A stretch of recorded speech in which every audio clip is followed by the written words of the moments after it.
I know I'm not a young man. State the obvious. Well, I know.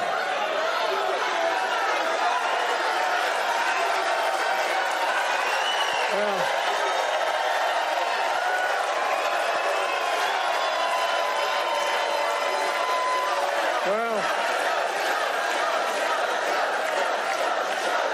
I don't. Folks, I don't walk as easy as I used to. I don't speak as smoothly as I used to. I don't debate as well as I used to. But I know what I do know. I know how to tell the truth.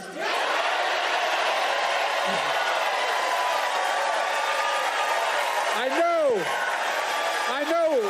know right from wrong. And I know how to do this job. I know how to get things done. And I know, like millions of Americans know, when you get knocked down, you get back up.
Good evening.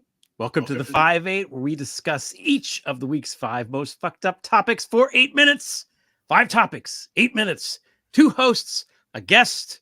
I'm singing, a lot of curse words, maybe not so many tonight, and as many cocktails as we deem necessary. LB, how are you? I'm well. How are you doing? What are you having? It's I been am a couple having. weeks. It has been a couple weeks. I'm having a glass of water. Yes, me too. Yeah, Sober and refreshing tonight. sober and refreshing tonight. That's the mood of the night. That's the Not mood of the sober night. and not sober and depressing. No, Sober and refreshing. that's Big right. difference. Yeah. Big difference. Yeah. That I like your necklace. Your necklace is looking good. That's good. I like it. Oh, thank Yeah. you. Yeah. You're welcome. Okay, I appreciate that. So I know that we want to get to our guest. The first thing is that we have to flip it around a little bit. Yeah. As you can see on the bottom of the screen on the crawler, we're starting with topic 3, and then we're going to go back to topics 1 and 2. Yeah. We're mixing it up because our guest has to leave, and we want to get her on for the maximum amount of time that we possibly can to talk about all the crazy shit that happened just this very day. But before that, I know everyone is thinking about, what happened last night. Second round of the NBA draft. Bronny James goes, oh no, the debate. Right, the debate. I just have a couple of quick things I want to say, and then we're going to talk about it at length in the second part of the show. So last night, I think we all suffered from kind of a PTSD, like a collective trigger, right? So I could feel it watching the thing, that pit in your stomach, the little clenching feeling. And there's the wave of panic as you're like, oh God, no, not again, not again. You're having flashbacks to 2016 and Hillary and all that. And I think that everybody's trying to process this today. I think everyone's trying to process that today. And it's hard to frame, it's hard to process. There's division right now in the party. The New York Times is calling for Biden to step down, the editorial board of the New York Times, because of fucking course they are. That's what they do. They make things difficult for Biden. That's their job. Same paper that employs Maggie Haberman, calling for Biden to step down. And this has happened before. 1968, LBJ under, the sitting president, very good president, very progressive president, passed the civil rights, he was pressured to step down, and he did. And everybody was very happy about it. The Democrat, and the 68 election, very similar to this one. There was an RFK running around. But you know what happened in 68 after LBJ stepped down? The party went into chaos, and the crooked Republican won. That's what happened. So we have a template for what happens when the sitting guy sits down. So I watch a lot of sports things. It's a sports analogy here. This is a long campaign. It's like a 7-game series. Biden had a bad game last night. He did. He was on the road. It was weird. The lights were strange. He bricked his free throws, whatever. He looked old out there. The other team was zipping him by. It's one game. Doesn't mean the series is over. Doesn't mean we should stop being fans of the team and go root for another team. Okay. And I thought about like the panic, right? And the panic, where does the panic come from? It doesn't come from, I don't think Biden can do the job, because he can. He's been doing a fantastic job for 3.5 years. It's not concern about the job. It's fear that he's going to lose. That's what we're all worried about. We're terrified that he's going to lose. But you have to understand, we're voting for the ticket here. We're voting for Joe and Kamala both as a ticket. So if you're going to replace all this talk about, let's replace him with Gavin Newsom or this guy or whoever, whatever crazy person somebody likes that they think everybody likes. The person that I want would be Kamala, and she's there already. If something happens to Joe, God forbid, she's there and she's going to lead the country, and I'm fine with that. The country is in good, safe hands. And I know this because we've had 3.5 years of historic achievement, not just, decent. This is the best president of my lifetime, period, full stop. The only way that we're going to lose to a guy, the blustering guy, the criminal rapist last night on TV, who was abusing Biden and the moderators, the guy who's going to get sentenced in a criminal court in 2 weeks. The way we lose to that guy is if we splinter. That's it. We lose if we don't rally behind the president, which is exactly what they want. They want us to break down. They want Democrats in disarray. That's why Trump acted the way he acted. That's why things happen as they did. So we're going to get into the debate in the second half of the show. I promise we have a lot more to say about it. But for now, my message is unity, unity, unity. Yeah, that's the right message. It's the only message, as you said. Or we would be playing our part in the saga of the destruction of democracy. I don't want to play the role that is being assigned to me by the bad guys. To fulfill my own demise and the demise for everyone I love and care for, and for America itself, for democracy itself. So, as you said, we have to reverse the flow of the show because our guest is actually in high demand, so she's got to run off. But she is the person for this exact moment that we're in to remind us all what the stakes are, what we're actually up against. So I'm thrilled she's here tonight. And I would love for everyone to just, bring that panic down and get present to actually the moment that we're in, what we're facing. There's a lot that couldn't have been stopped to get to this moment, or we failed to stop it. It doesn't mean we can't have possibility going forward. So I look forward to her. Let's bring her on. Greg, you want to introduce our guest? I do. She's the senior editor of Slate. She's a contributor to MSNBC. She's the author of the best-selling book, Lady Justice, and the host of the Amicus podcast. And she was with us 2 weeks ago in New York City. Dahlia Lithwick. Dahlia Lithwick! Hi, friends. How are you? I was telling both of you before we came on, I have not left my basement since Tuesday because this is Super Bowl week for Supreme Court watchers. But the good news and the bad news is it all ends on Monday when we get the last decisions of the term, including the immunity case. So I guess I'm going to be better and worse on Monday. Okay. Yeah. Okay. Just in time for the 4th of July. That's good. So when we were with you, at the event in New York, which was the Daily Beans live event, there was a moment when you and Allison were talking about the Chevron case. And I was thinking to myself, I really, really don't want to know about this. I hope that I never have to learn anything about the Chevron case. And I'm going to have to learn about the Chevron case now. So everybody on legal Twitter is losing their minds. And I don't think this is a little losing minds. I think this is the sky is falling level losing their minds. So please tell us what this the Chevron case is, how they ruled and what it means for democracy and the functioning of the United States government. And this is what happened today. Yeah, this happened today. It's probably the case is Loper Bright. It's kind of a trivial little case about fishing vessels that have to carry inspectors on them and pay for it. And it turns into kind of a bullet right into the heart of the administrative state. And the reason people's eyes glaze over when you say the administrative state is it's easily the most boring, most important thing we never talk about. And these are all the agencies, right? This is the CDC and the FDA and ATF. It's what we call the alphabet soup agencies.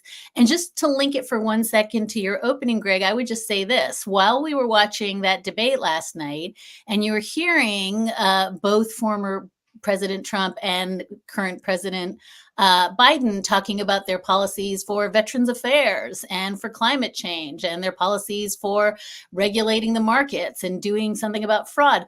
Presidents don't write those policies. Every one of those policies is administered by a federal regulatory agency.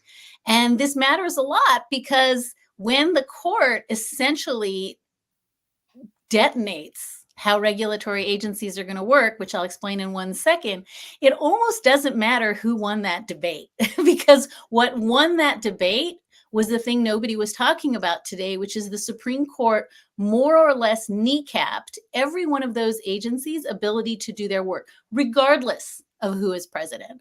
So what is Chevron? Chevron is a 40-year-old rule. It's just a basic interpretive rule that the court, and this is loved by Antonin Scalia, which tells you how far the court has moved, that they rejected a Scalia love child. And the idea is essentially very simple, which is when there is an ambiguity in a statute, the agency that administers that statute, ATF, CDC, HHS, whatever it is, they get to say, this is how the statute is interpreted. We err on the side of letting the agency decide how a statute is interpreted. Why? Because agencies are teeming with people who know math and science and who have expertise and who have been doing this for a long time and who know how to be nimble, right? Chevron deference was simply a rule that said, and we have all adhered to it for 40 years, if it's not clear, we let the agency decide. Today in Loper Bright, the court, in Elena Kagan's words, turned that on its head. The court said, if there's any ambiguity, we decide, the courts decide. And just to put sort of bread on the bones, if you think about power, the power grab. Total power grab, and that's what it's called in the dissent. But if you think about the last couple of weeks, the court told ATF that it didn't know how to regulate bump stocks, right? We talked about that live in New York. The court just told CMS that it doesn't know how to regulate stabilization for abortion, people who need abortion care in the states, right? The court told the SEC yesterday how it adjudicates actions against people who commit fraud. The court told the EPA yesterday that its good neighbor policy is not written in a way that can be upheld. So this is the court systematically, one by one. That's just the last couple of weeks, dismantling agencies' ability to do their jobs.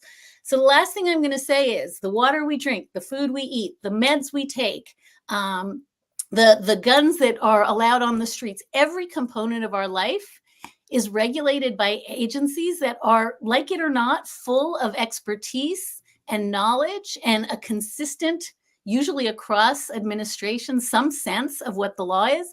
That's all gone. The court has arrogated to itself the power to do what Neil Gorsuch did yesterday, which is tell the EPA all about, he called it nitrous oxide, laughing gas.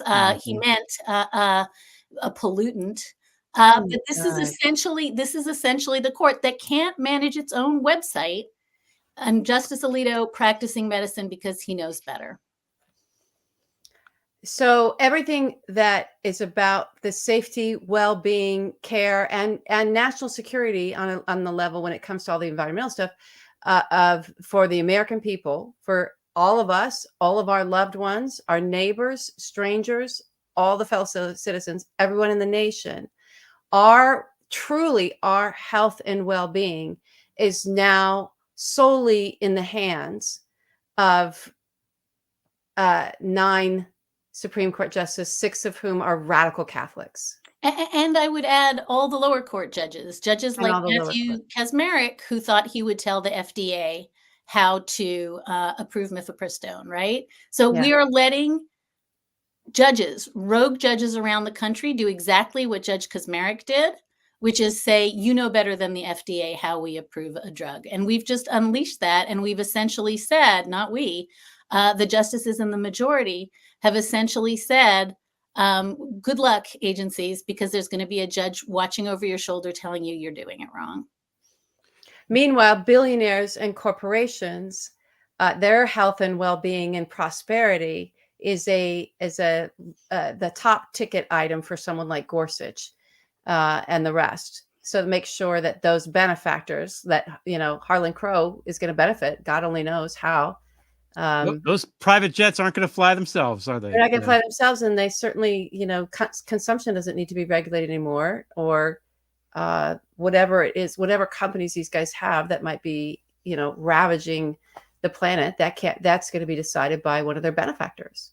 Right. So, I mean, this was the Koch project, right? This is the decades long project, and it goes back to the quote unquote Powell memo, right? You don't need to win in legislatures. You can just win in the courts. And if you pack the courts with people who have a deregulatory agenda, who want to do away with, as Steve Bannon said, we're going to deconstruct the entire regulatory state. We are now seeing this bearing fruit. It's no small irony that Neil Gorsuch yesterday writes the nitrous oxide opinion that does away with the EPA's good neighbor rule. His mother was the head of the EPA, right?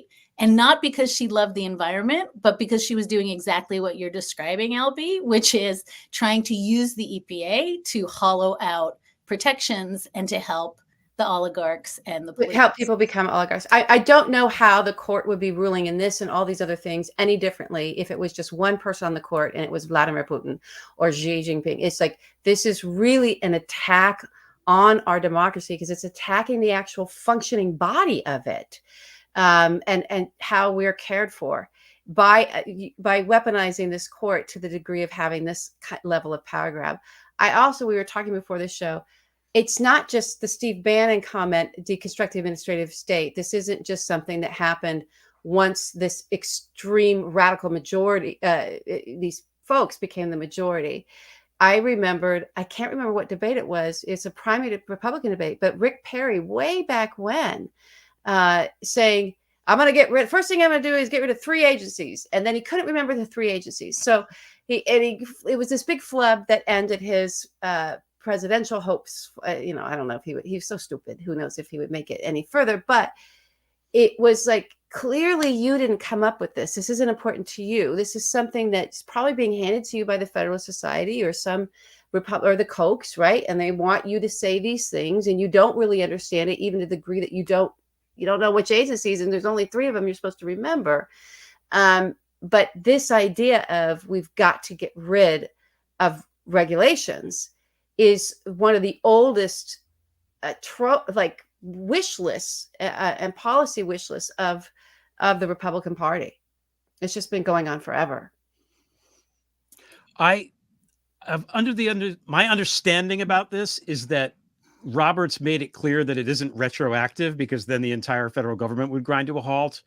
But is it possible that we can have legislation going forward that would just throw this rule out? Is that what the weapon against this is? I think presumably the weapon against it is if we had a functioning Congress would start to write its statutes in ways that are unbelievably specific. And that's how you end run this. But I would note that, and Elena Kagan makes this point so I think pointedly in her dissent today, is she's like, there's no way even the best Congress in the world can't possibly write legislation to the degree of specificity that is required, can't possibly anticipate what's coming. And right, you'd need to have AI churning out legislation in the moment in order to anticipate what is needed. And so I think you're definitely right. This can be corrected by a functioning Congress who writes incredibly nuanced and specific legislation. But I think that the larger principle, which is that the agencies are not the locus of decision-making, and in fact, Congress is not the locus of decision-making, because at the end of the day, what statute isn't going to be ambiguous? And then at the end of the day, who gets to decide? Matthew Kaczmarek in Amarillo, Texas. So that's the real fear here, and that's why this is a sea change. It goes back to the Project 2025 stuff, because I know people are like, there's a big movement in the Dark Enlightenment about it. Bannon called it the administrative state. It's called the deep state. Curtis Yarvin calls it the cathedral.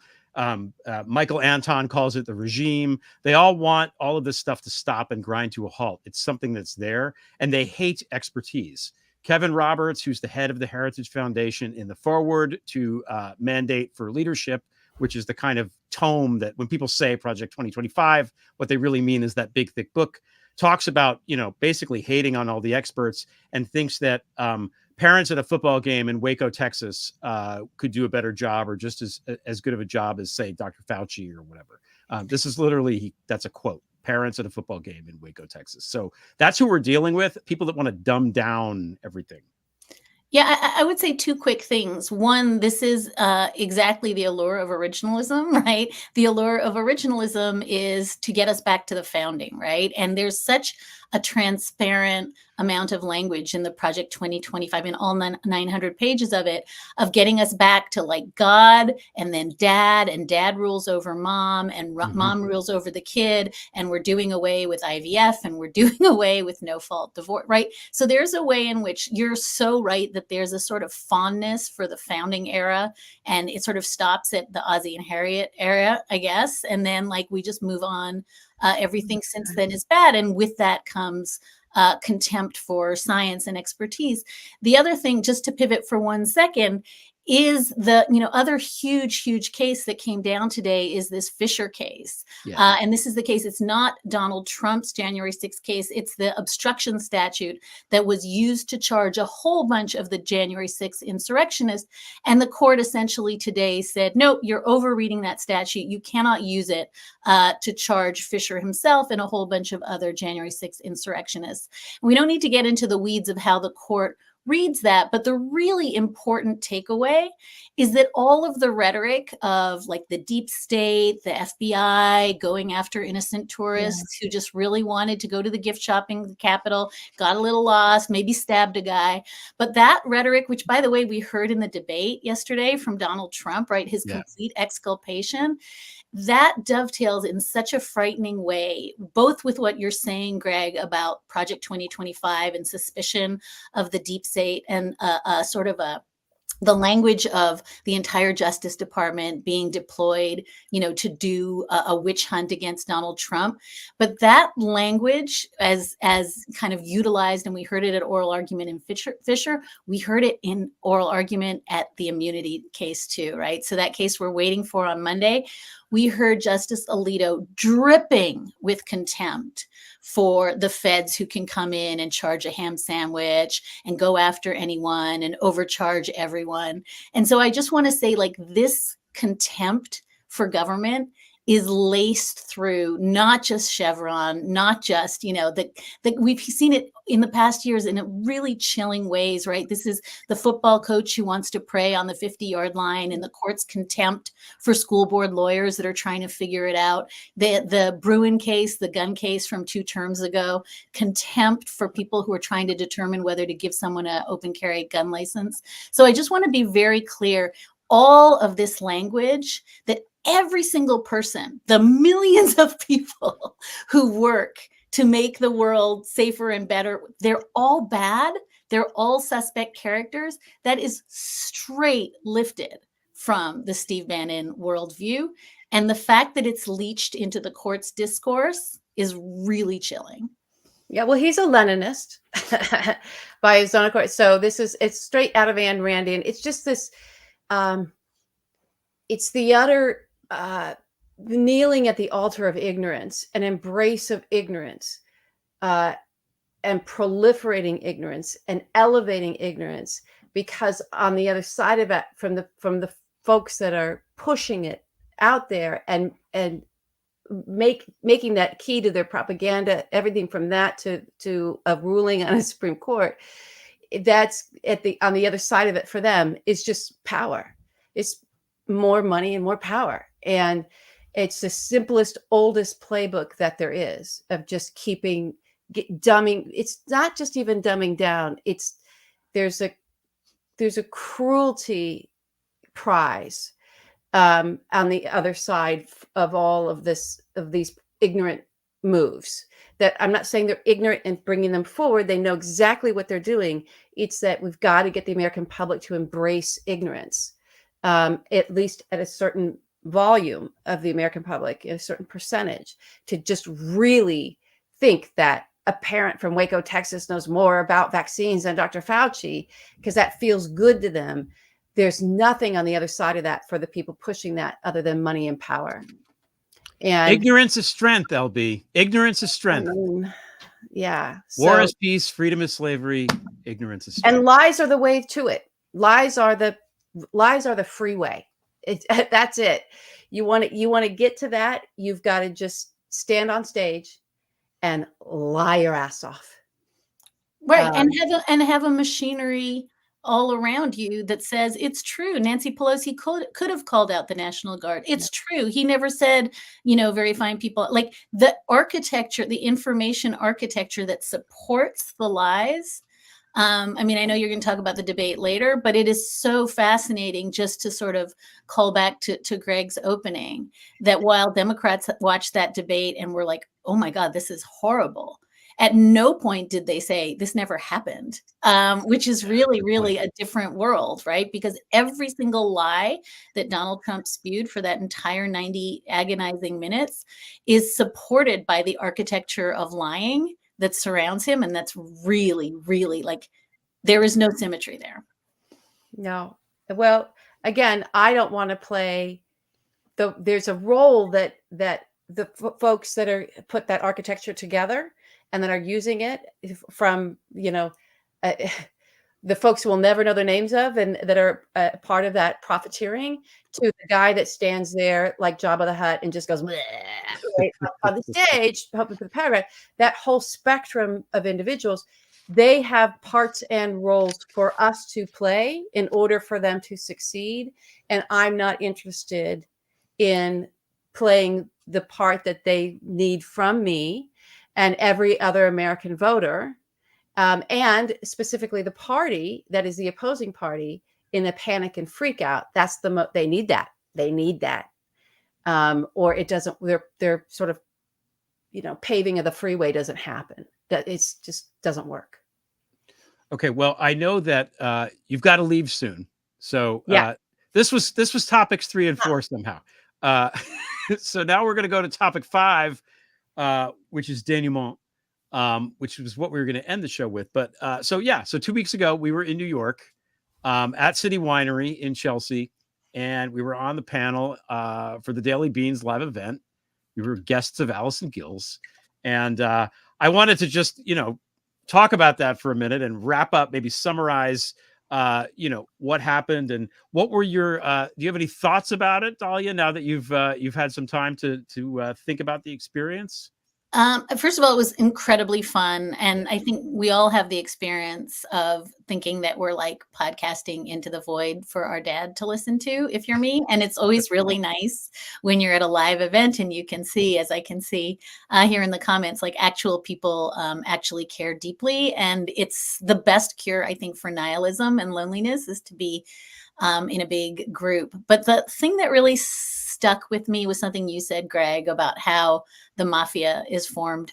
And you said a version of this, LB, in terms of when there is a vacuum of law, what comes in is never a good thing. And, I cited a line from my book where I interviewed Anita Hill and I was like, why do you believe in the rule of law? It kind of sucks. And it certainly sucks in your case. And she sort of reminded me there's no plan B. Like plan B is chaos and plan B is moneyed interests. And plan B is, as you said, the mob that comes rushing into the void. And that never redounds to the benefit of the people who say, fuck the law.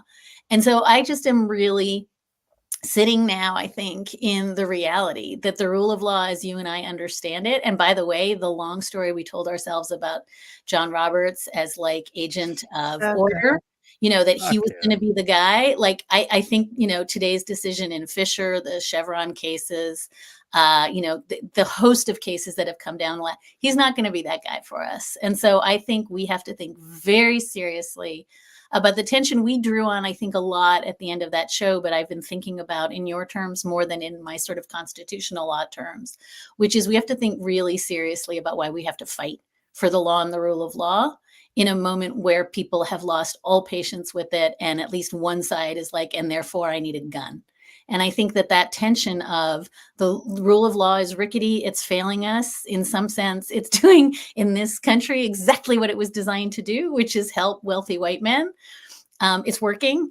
And I think that the answer isn't burn it all down. The answer is we have to fix it because what comes in its stead is much scarier. So I've been thinking about that a ton. Good. Well, good. Okay, so I know you have to go. I'm so happy. We're delighted that you were able to join us on this monumental Supreme Court day. Monumentally bad, but still monumental. So thank you so much for taking the time with us. And, as always, we learn a lot from you. So Have a good rest of the evening. Dahlia Lithwick, thanks for joining us. Thank you for having me. Take good care. Bye, Dahlia. All right. That's a lot. That was a lot. It's a lot. That's a lot. Well, you know what? Let's stay with the denouement. Let's stay with the denouement. Yeah, let's stay with it. I think that when we found out that we were going to do the show, I thought that they were sold out, the shows. And then I found out closer to the date that they were not in fact sold out. So I started to promote it more. And to our great delight, a number of 5/8 people in our lovely community showed up. So we want to say thank you for coming. And it was such an honor and a treat for us to meet you and talk to you after the show. It was really the highlight of the thing for me. So yeah, for me too. It was like I was like, oh, friends, it just felt so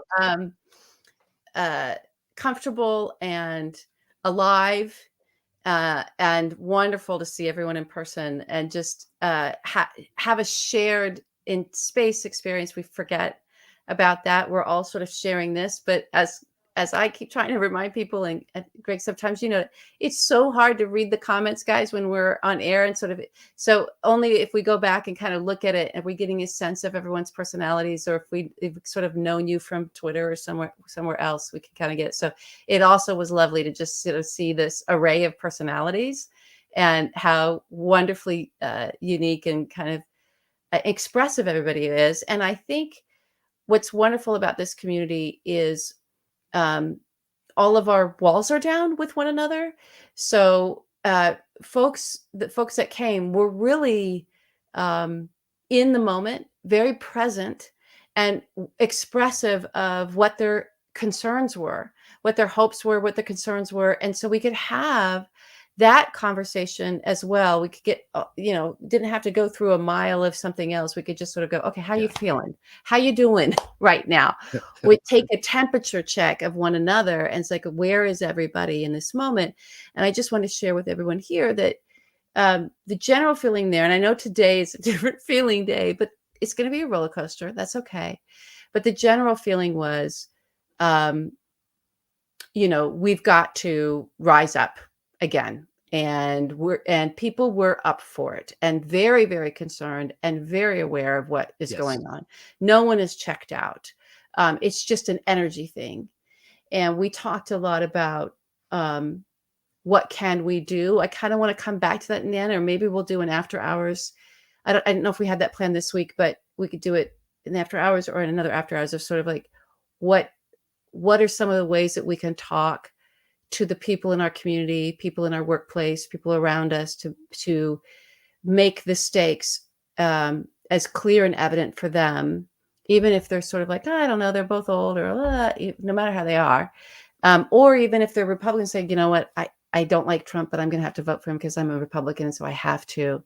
There are ways to speak to those kinds of folks in your life. And we got a lot of great feedback from people about that dynamic and what they're up against and what are some of the ways that they want to speak to people. So I would love to also be able to follow up with that in an after hours environment. Yeah.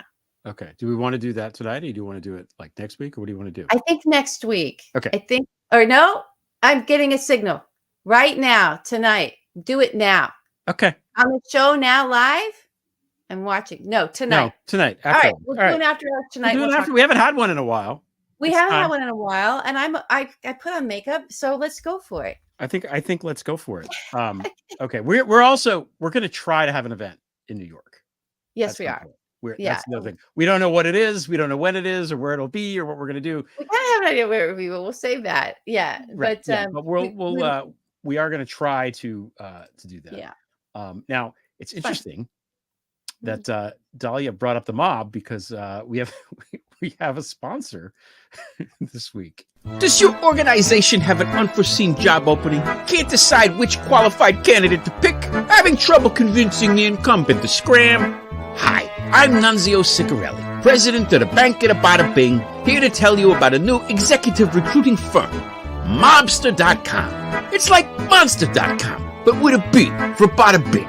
Don't rely on Craigslist to source loyal employees. There's no way some metadon named Craig is a wartime consigliere. Whether you need a new secretary to burn documents, a CTO to mine crypto, or a running mate who won't have you whacked after inauguration. Talking to you, Donnie Two Scoops. Vinny the Chin sends his regards. Mobster.com always gets the best man for the job. And why? Because we know how to make an offer that can't be refused. We can also retire employees you don't want no more. In fact, we're running a special. Use promo code SleepWithFish and get 10% off at your local Bada Bing funeral parlor. Don't hire a recruiter when you can get a headhunter. Mobster.com. For you, we go to the mattresses. And now, back to the show.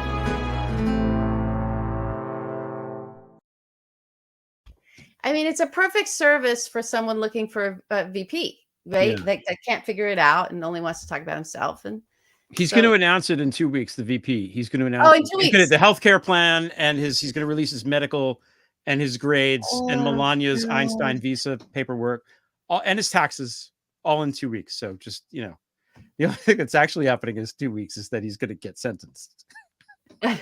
Sorry, Right. just remember, I know everyone's feeling like, oh my God, panicky.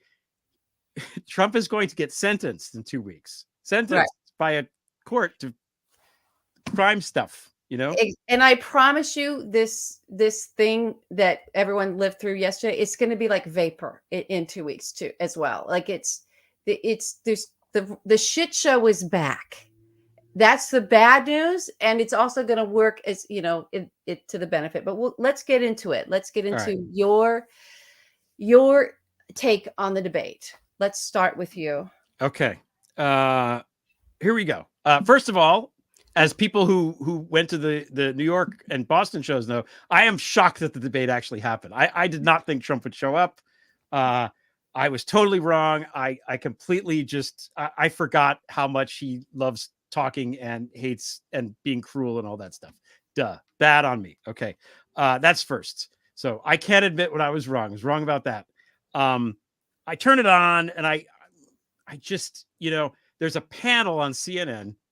There's like, I don't know if there's like 35 people on this panel. Like it's ridiculous. It looks like a classroom where everyone's lined up around this horseshoe. And it's like my thing. And I put this in the piece this morning. Like if you have so many people that if you fill up the Hollywood squares and you have people left over, that's too many people for a panel. Any more than the 9 of the Hollywood squares plus the host, too many people. So that's the first thing.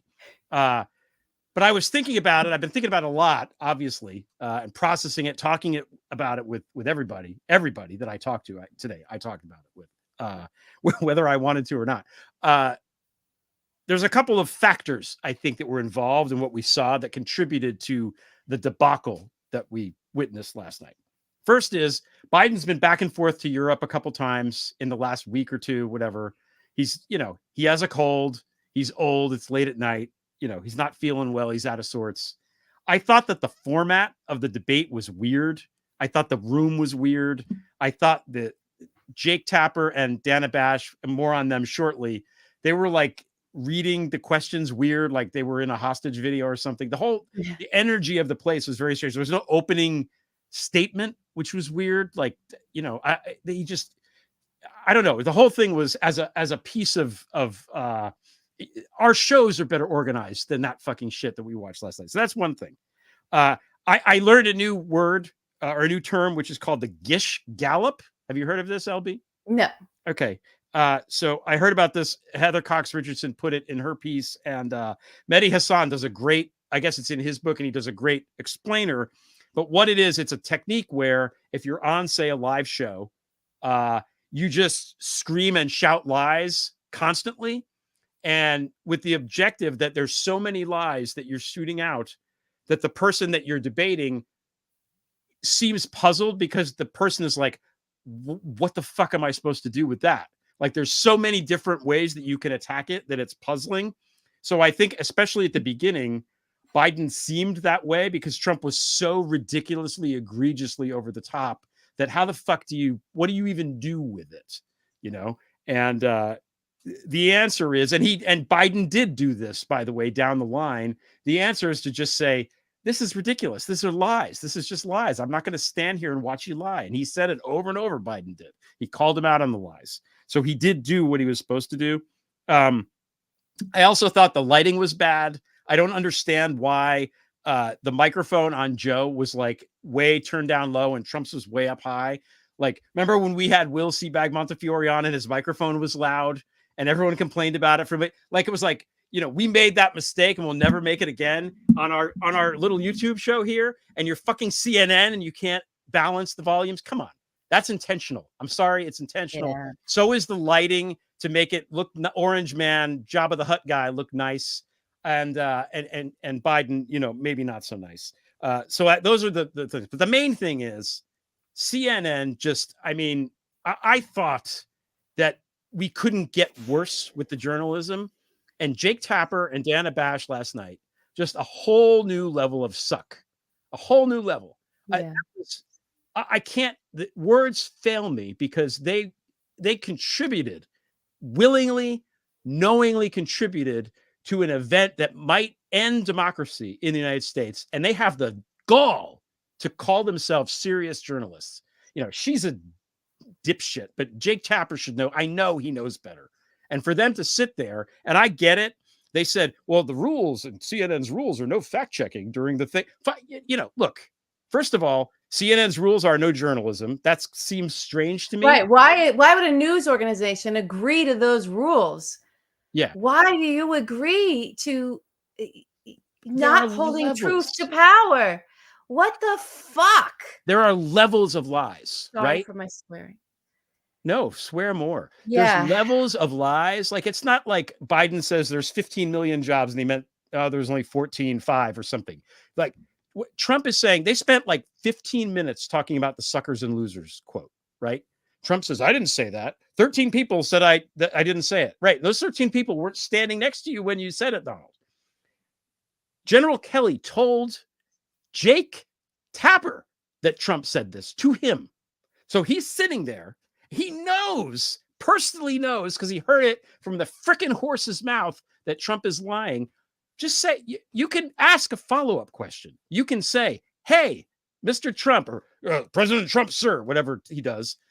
The General Kelly told me personally that you said this. Is he lying to me? The general? That's what you're saying. Like, that's not a fact check. That's a follow-up question. That's right. If it gets to that level, and then there was a part where Trump was saying that Nancy Pelosi was responsible for January 6th. Like, I think he was making it up as he was going along. I think he thought it sounded good and he just riffed with it. But like, if you can't fact check it's the level of lie that is off the fucking charts. If you can't fact check that, why are you even here? Why are you doing this at all? This is like a basketball game. We're going to go back to the sports here where Biden's in the post getting hammered and fouled and the refs are just sitting there with the whistles up their ass, not doing anything. After a while, somebody's going to get hurt. That's it. It's not a game anymore. When the refs have abrogated and it's just descends into chaos and potential violence, there's no good for Biden to even be standing there. So that, that's another thing. I don't know why they were in such a rush to get through their stupid questions. Just if they're talking, let them talk. Go with what they're saying. Let them finish the debate. They're supposed to debate. Moderating a debate means let them debate and guide the debate along so that they actually, as soon as they got to anything, they just, we got to do this question. It's almost like again, it was weird. Like people were yelling in their ear. But at the end of the day, what we have last night is, as Joe Biden said in the clip we played at the beginning, we have our president who's the best president of my lifetime, who stood there, subjecting himself to elder abuse and abrogation of responsibility by the fourth estate, and still managed to make all of his points. He didn't speak well. I wish he was more like forceful, like I'm being right now, Lord knows. But if you read the transcript, he said good stuff. He knew all the stuff. He said all the stuff. Somebody senile doesn't know all the stuff. That's just how it is, right? And the main problem, LB, that I have with CNN is they did something that you and I personally would never, ever do. They platform Nazis. Don't platform Nazis. Don't do it. It never, ever turns out right. Right? It doesn't. And this is 8 years now. it's 8 years of knowing this game. So why set the rules up in such a way and going into it, or fail to prepare? There's no, as you said, this is intentional. Yeah. He's not going to do. So let's pivot into my takes. Yeah, This is the yeah. last one. So, Trump had a great night last night because of all of that, because of the format and how it's set up, and and what they did for him. He had a great night in his lies, right? And Biden had a bad night, maybe even a terrible night, in his truth, right? With truths. Yep. So that's right there. It's not having someone come at you with all of us with lies. Yes, you're right in that opening. It was traumatized. Like, oh my God, we're back here again. Here we go again. Yeah. Right. And have with the press having learned nothing, showing up to do it exactly the same way again. Whatever this guy wants, we're going to give him the rules that he wants, that works for him, and we're going to put the camera on him, and we're going to let him just go. Right. Yeah. And because what bad could come of that? So the inability to learn, we either have to accept that Jake Tapper, Dana Bash, and CNN, and the entire news organization is either completely incapable of learning over an 8-year period. Forget about the foundation of journalism, of integrity that should have been there to begin with. They're incapable of learning that degree of idiocy, right? Or it's intentional. There's no other bucket. And I guess they can't be the same bucket. Yeah. Not the same bucket. No. You either know what you're doing, and that's what you wanted, and everything that comes with that, even in the face of history of us knowing we've got 100 years of history too. We can reach back and even further than that, but we definitely have something that happened in the 20s and 30s in the Western world that tells us where this goes. So either total and utter idiocy, inability to learn, can't learn anything, or intentional malpractice. That's it. Or they have it. Like, I felt that was I alone in thinking that the moderators are behaving strangely? It just felt they look really uncomfortable. Yeah, like they were being told. And again, your job. Well, that's intentional, right? But even if you're being told you can't do this or we will fire you, what's the point of having the job? All credibility is done. These two are done forever. They're absolutely done as journalists. If you can't, as a journalist, ask why. Yeah. Why are you asking that of me? If that's the case, again, it's in the bucket of intentionality. Yeah. And you have journalists going along with it, rather than asking why. I can't, That's it. Okay. So now this isn't to shift the blame. Look, Biden had a bad night. Yeah. He had a bad night, and he had a bad performance. And we have a great, a friend of ours and others. I heard from other performers making this point of like, oh boy, I've been there. I have been there of having all that preparation, all of that pressure, knowing you got to show up and deliver, and you choke. And so that's in performance is everything, right? Now that happens for people who actually care. If you're an actor, which is, I think, the closest thing to what we saw, and there's a lot of sports metaphors. I have a great story about Sugar Ray Leonard when I was writing his biopic. I'll share in the after hours of what he had to say about preparing for a fight, right? And it's also like a fight with two people going at it, right? Physically going at it instead of verbally and intellectually going at it or morally going at it. I'll share here. So for Ray, what he taught me, which was extraordinary, is that, when it comes to a championship fight, it's up to the second that you step into that ring. All of the weeks of training and preparation are there to build you so that you peak your attention, your physicality, your all facets of your being as an athlete, and specifically as a boxer, all of it, and knowledge of your opponent and what you have to do, like that. All of that training, the nutrition, everything gets you to peak right at that moment. And I'm talking about not earlier in the day, but actually for the time of the fight to the hour. That's how they do the training at a world championship level. And he said to me, the second you arrive, whether or not that's going to happen for you, whether you're on your target or not. So every time those boxers step into that ring, they know, fuck, I'm half an hour off. I'm a week off. I'm a day off. I didn't make it, right? Or I overshot it. And they lose. They lose the fight. So that's when you lose. That's how you lose. That's it. Because otherwise, most folks, you can win. So that's what that's like.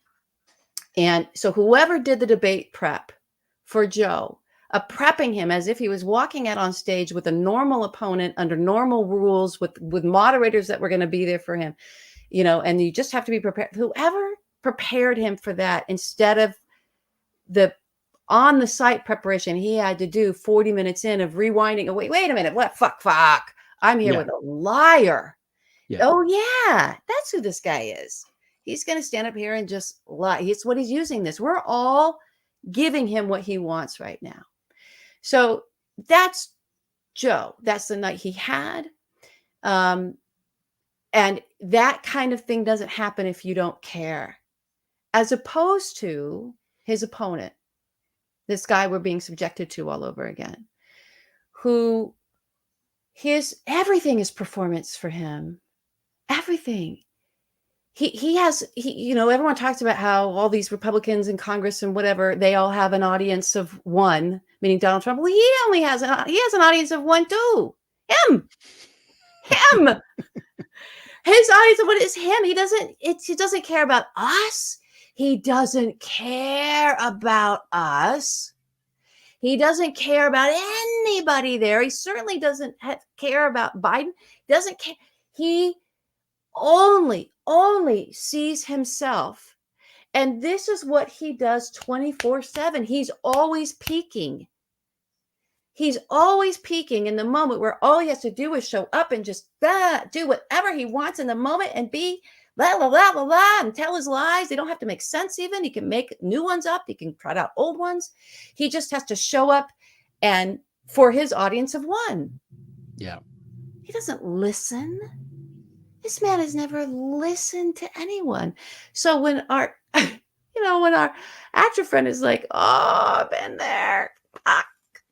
God, that's because that's someone who shows up and actually cares and listens and is there to have a back and forth, is there to have an experience with everyone where the best can come out, right? And then you've got Jabba the Hutt. He really does look like Jabba. I think it's not just, the bulk, it's his face. Like he makes the same faces that Jabba makes. I don't know. Yeah. I've often thought this. As soon as I saw the anus mouth, I don't know what else to call it. That's what it is. As soon as I saw that, I was like, I'm out. Boom. So I had to catch up and watch the rest of it because it was so it was infuriating. And so I understand everyone being infuriated. And I've had to kind of bring myself down all day and just like regulate myself, because again, I don't want to play the part that's being assigned to me by the people who are trying to destroy the promise of this nation and harm me, actually harm me and my daughter and all women, because they've decided to wage a war on us. I don't want to play the part that they need me to play in order for them to succeed. I'm not interested in that. There's a way that I can be that defeats them. And I'm interested in being that way. And being that what defeats them, because look, we're on this. We're going on this with Joe. There's no someone else, right? It's up to him. He's like, I can do this job.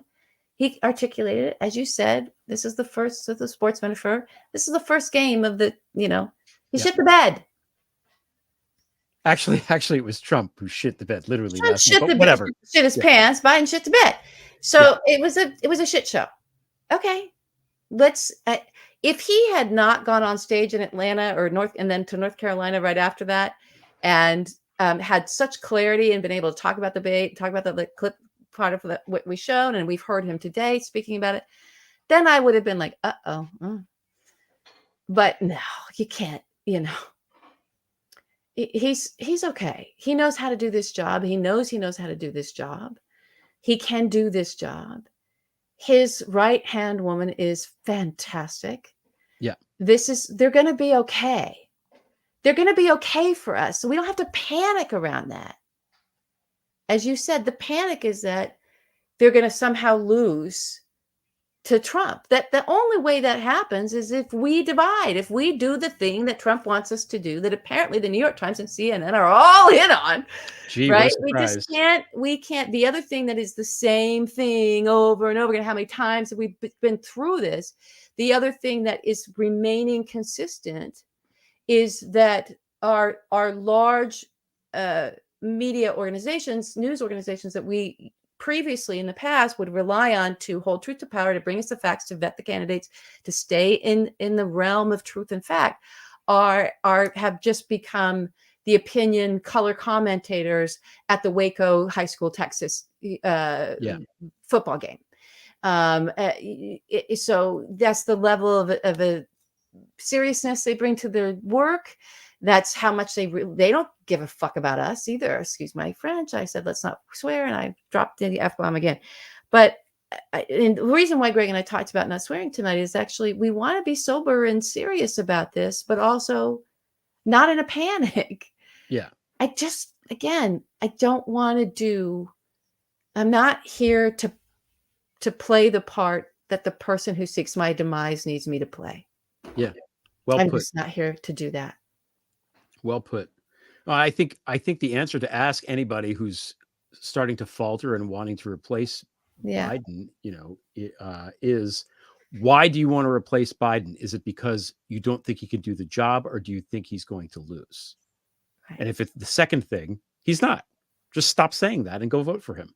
Right. That's it. And if you don't think he can do the job, why? Give us the evidence of that, because the job isn't the first 20 minutes of a debate that has been set up so that you can fail. Yeah. He got sandbagged, man. It was a trap. Yeah. He walked into a trap. That's what happened. He should have known better. And that was the thing. That's the takeaway. Should have known better. Been through this before.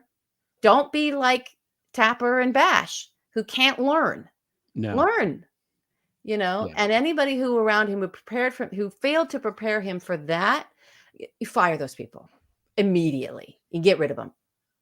Yeah. You've got better people. I promise there are better people who get it, who get the stakes the way Joe gets the stakes. Joe, this president understands the stakes. That whole first segment with Dahlia, he understands all of that. He knows what we're facing and what we're going to have to go through and how we're going to have to what it takes to shore up our democracy. Like, he's prepared for that. He cares about that. He cares about us. He's not going to suddenly forget about all of that. What are you talking about, everybody? That's crazy. You're making yourselves crazy. He didn't even forget about it last night. He didn't even Go back forget and about read last the answers. night. He talked about Roe, and he was Yeah. strong about that. He Yeah. talked about the military and the suckers and losers thing. He was strong about that. He Meanwhile, talked about democracy. Jabba is saying Democrats are killing babies after they're born. And that didn't get stopped. That's not about a fact check. It's like, I'm sorry. Yeah. You can't use our airwaves to push that. No. And we're going to give President Biden the opportunity to respond to that. Oh, wow. You just moderated a debate. Wow. Look at that. It's almost like it's, wow. Maybe they need to go to moderating debate school or something. I don't know.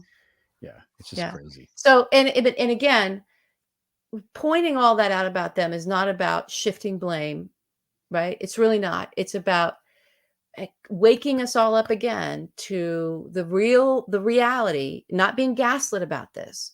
Yeah. That they're not here for us. They're not here for democracy. They're not. We can't rely. And also in doing that, if you just glue yourself to the television and plug yourself in, hoping it's somehow going to change, that these people are going to somehow stop doing the thing that they know not to do, that they've been doing every fucking day for 8 years, and it's always led to the same result, that you could maybe our audience, beginning with our audience and beyond, you can share with people, oh, you got to unplug from that. That's a masochistic, this a sadomasochistic addiction at this point. So it's time to, and just turn them off. I don't subscribe to the New York Times. I had to unsubscribe from them this last week because I knew they were going to be awful. Continuously in my emails. They won't stop sending me emails that are only blasting the worst news about Biden and the administration. And it's a flooding of negativity coming in. The only people who are up for this are people who are either very engaged politically or Democrats, because his MAGA horde they don't read the New York Times. They're not subscribing. They're not paying for it. And so that's the kind of passive assault. Maybe it's aggressive. That's the kind of assault that we're under every day. If you're getting those email alerts or the headlines or you're on Twitter, it's very destructive, and it's only so that those people can get wealthy. That's it. I think for the New York Times owner guy, I think he just doesn't like Biden too. I think I think there should be. I would love for real journalism to return. I know that there are great journalists out there. I always talk about that, but in terms of an industry, I would love for some real journalism to return. And I think it's a huge investigative piece to try to uncover and get to the bottom of what the fuck are these? Why are they still doing this? It's intentional. Intentional. Why? Yeah. And it's not like, I get the ratings thing. They would also get good ratings if they reported on all of Trump's criminality. People like mob stuff. They do. They do. Oh my God. Imagine that. Yeah. The other thing Trump did last night is he just, he slagged America, man. Yes, he did. Calling it a shit country, a failed country. This is the worst country. Like, where do you live, dude? Maybe it's like that at Mar-a-Lago, but it's not like that where I live. I don't know what the fuck I don't know what Job is talking about, but no, I have to say, just to bring it positive, I'm so glad you said that. This is the most fun place to live for 4th of July anywhere where I live now. It really is. I'm very excited for it. We came here last 4th of July, so we missed some of it, but it's already sort of gearing up. And it's not like overt patriotism or whatever. It's just like, okay, it's summer and we're going to celebrate how great it is to live in this country. So it's like everyone's on the lakes. Everyone's out in the trails. Everyone's just outside in the glorious, glorious park that, thank God, is a state park, so that these doesn't end up getting seized. But it's so fun and it's so homespun, and there's lemonade and hot dogs, and we're not going to see you guys until after the 4th. And I just want everyone to, as depressing as you might have felt after yesterday, and this process is so, it wears one down. It is a great country. It's too bad Donald Trump doesn't understand that and can't get it. It's just, and maybe if all of his followers then said, yeah, we're all going to hate America. Okay, then stay inside because we're having fun. Yeah. Or move to Russia. It's a big country. Russia's a big country. They need men in Russia right now. There's job opportunities. Yeah. Lots of job opportunities. You can, if you like guns and you don't like America, Russia's the place. Russia's the place for you. Yeah. Meanwhile, I do love this country still. And I love 4th of July. And so I'm excited about it. I hope everybody's going to have a great, happy, and safe 4th of July. Right. I forgot it was the 4th of July. It's what is it? This is the 5-year anniversary of Ron Johnson going to Moscow, I think. Oh, yeah. 4th of July traitors. Was it 18 or 19? I can't remember what year. I think it was 2019. I don't know. I forgot about those guys. Yeah. So never forget about the 4th of July traitors. Yeah, it was okay, so 18, I think. It was 19. Okay. So we're going to do an after hours. That's what we're going to do. Yeah. I think we're going to do an after hours. We do it. Yeah. I feel good because let's do the after hours.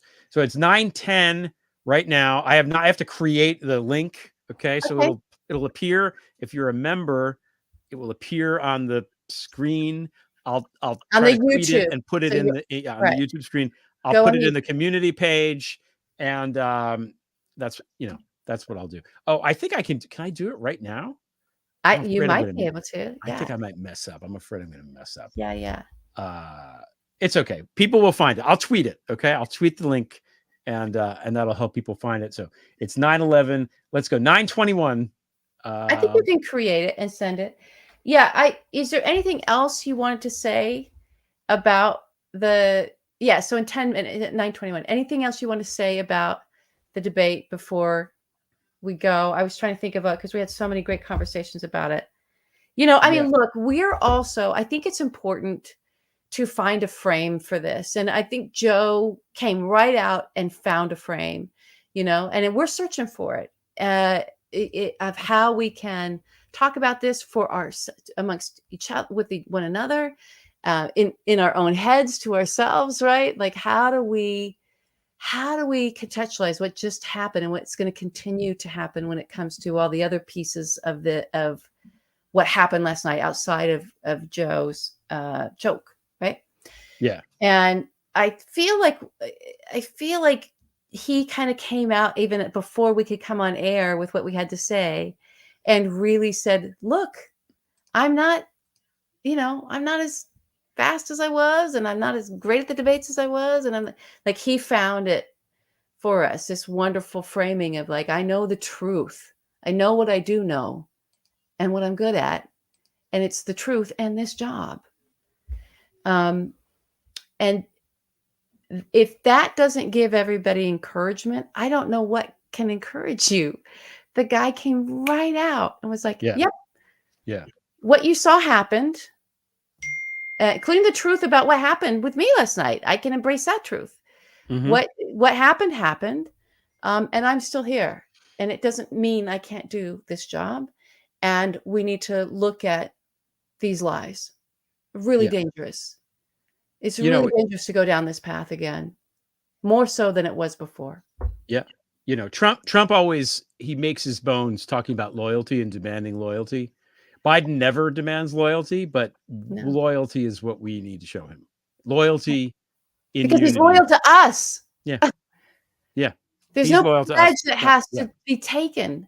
There's no pledge.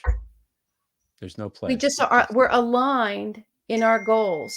We're aligned in our objectives. We're aligned in our morality. We're aligned in truth. Right?